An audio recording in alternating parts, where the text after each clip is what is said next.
Growing up, I was probably around your age or maybe even younger. I remember my mother being so miffed at people's bad attitude right after Mass, right after having received the Eucharist. Early on, she taught me that we have to leave our anger and bitterness at the door, or at least offer it all up during Mass. Because holding on to resentment not only makes us smaller, but it keeps us from love. Listening to today's readings, you may have noticed a theme of instruction and teaching. In the first reading, Philip instructs the Ethiopian about the scriptures, helping him to understand their true meaning. The truth he spoke of is so powerful that it leads the Ethiopian to ask to be baptized. And then he returns to his home rejoicing. And in the gospel, Jesus is teaching the crowd and us.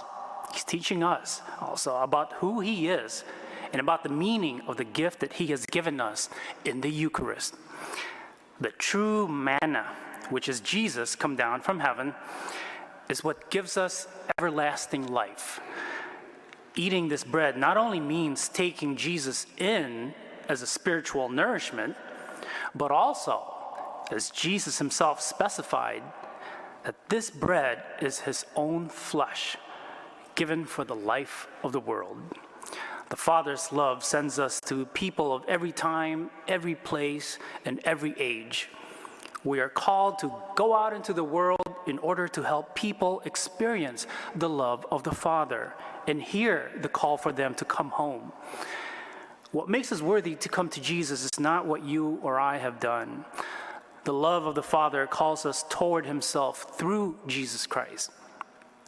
By the grace Jesus offers us in the sacraments, we are united to him and made participants in the divine life and heirs to the eternal life that he promised.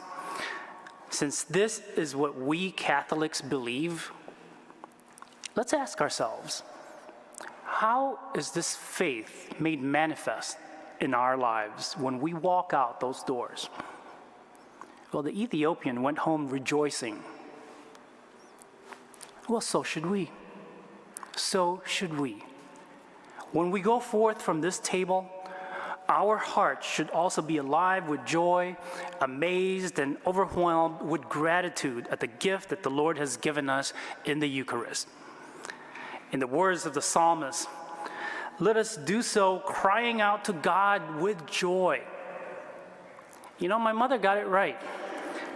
She said, a bad attitude is like a flat tire. You can't go anywhere without changing it. And you certainly can't leave the church parking lot of OLPH with it. Hello, OLPH. My name is Mary Lynn Januszewski, and I'm the Director of Finance and Operations at Our Lady of Perpetual Help Parish in Glenview, Illinois. And this message comes to you with heartfelt gratitude and thanks for your ongoing generosity and support of OLPH Parish.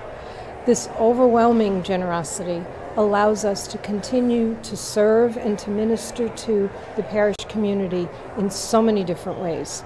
So thank you, OLPH, for all you do. You are much appreciated.